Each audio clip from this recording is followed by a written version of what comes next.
So, I've been able to play God of War Ragnarok, and the praises that this game has received are well deserved. A lot to love and a lot to appreciate, especially if you've been a fan of the series since God of War 2018.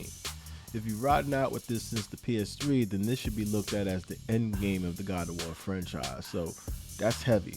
However, with this, I won't spoil that. We all know the game is good, so I wanted to do a more grounded discussion and talk about what to expect as a fan who has not yet played Ragnarok. That means no stories, no story spoilers, no character leaks. I will showcase some enemies and some environments related to the trailer footage, but trust me when I say that I'm scratching the surface only. I'd rate this as a 3 out of 10 at best in terms of spoilers. And now, ladies and gentlemen, duelists, legends, allow me to present my view, my take on what to expect jumping into God of War Ragnarok. Let's get it. I will be discussing my view on the combat, story, and overall cons, for lack of a better term. You have an idea of what to experience, but you won't be spoiled by anything in terms of what's going on in the story. And with that, let's get to the story. Right from the jump, it gets going in terms of setting up the main characters and what's going on and what everybody's up to. After the first couple of minutes, you pretty much are in control and getting adjusted to what's going on, and again, the people of Santa Monica just take you on a journey after that, if I'm being honest with you. So it's going to be full of surprise and just high octane spectacle. I compared it to Endgame for a reason, because it's when you think about everything combined in terms of cinematics and just the gameplay, it's pretty much a movie experience damn near at this point, except the only thing separating is that you actually control some aspects of it. So yeah, it's just that good. It boggles my mind how they continuously produce some of the introduction scenes and tutorials. Like, hands down, they're the best ones in terms of the intros and introduction scenes and tutorials in all of gaming. Literally every God of War intro was fire, and they still found a way to set that plateau higher. So again, like, there's just so much to look forward to jumping into this. If you're invested in the series, or at least the last game, the story is just as intimate but very layered. There are just some things going on. Ragnarok is front and center, so the game and everyone is affected by the incoming event, or that ends all events, in terms of just the definition of Ragnarok. The story is respectful of Kratos in his entire life, but this is something that, he's been through prophecy and the fates, literally, how he pretty much does with that, but this is something that he cannot comprehend or control, and it is something that he kind of sees kind of similar to everyone else around him. But again, Kratos is still Kratos, and he kills shit like no other. So that brings us to the combat. And again, I want to kind of stress and not spoil it, but the combat is very tight and focused. The Leviathan axe is front and center as Kratos' main weapon. Attacks are more up close, and they expand upon what was in the first game in ways I won't spoil.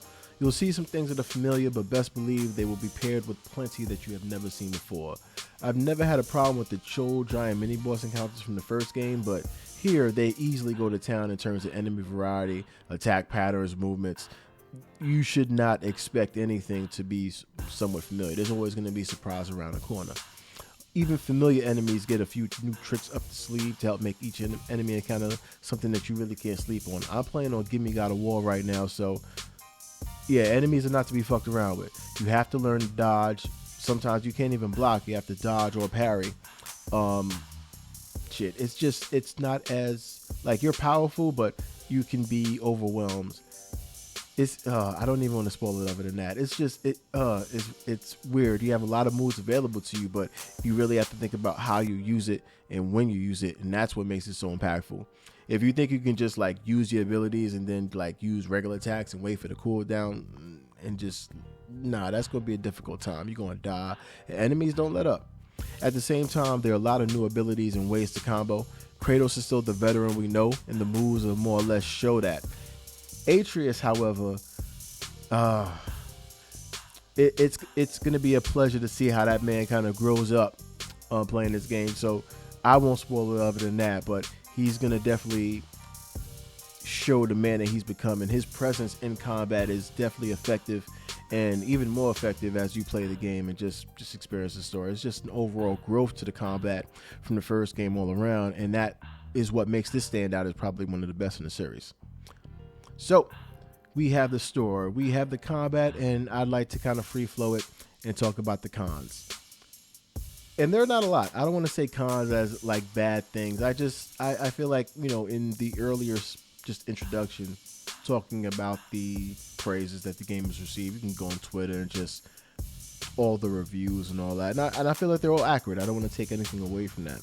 But I do want to kind of stress that there are some gamey aspects, if that makes sense. It's not perfect. There's always going to be something to nitpick. I know it's weird for me to point that out there, but I feel like it's very important that you just understand that coming in, because there'll be some points where it's like, well, I think if you've seen some reviews, you'll see Kratos kind of climbing, and the traversal mechanics, you can say, are maybe outdated, if you would like to say. That's me kind of picking at it at worst. But again, that's just one example of something that you can kind of nitpick at. And I feel like there'll be some other things as well that you kind of see and just be like, whatever. But overall, in terms of just the story, the combat is just beautiful. So allow me to summarize. I've already sung some praises and gave a few kind of criticism and nitpicks, for lack of a better term. However, I wanted to state and kind of answer the question of, would you buy a PS5 to play this? The answer is, if you were really a fan, there is nothing wrong with it. This game is absolutely worth your time and money in terms of just the visual output once you actually get the right TV set up. So it's a beautiful game, hands down. I don't know, I guess it goes without saying that you should go back and play the 2018 game as well. 4 years old and it still looks good, it still plays good, and if you got the TV set up, it's phenomenal, like it came out last week. Not to mention, kind of the enemy design, a variety, will kind of give you some practice before you jump into this one. I feel like that practice will help you get in the swing of things real fast, because again, this game kind of puts the throttle on and doesn't let up. And I say that in the most positive and just fun way. This is a fun game. Hey, hope you enjoyed. I hope this kind of gave you some more grounded expectations to what to expect coming into the game if you haven't played it. And yeah, please like if you've enjoyed. Please subscribe. You know more videos are coming. It's your boy Sly Boogie. And yeah, see you in the next one. Cheers. Hey, thanks for making it to the end of the video. Please drop a like if you've enjoyed. Please comment below. Let me know your thoughts. You know what it is. I'll be back. Ranked gameplay coming soon. Your boy Sly Boogie. Cheers.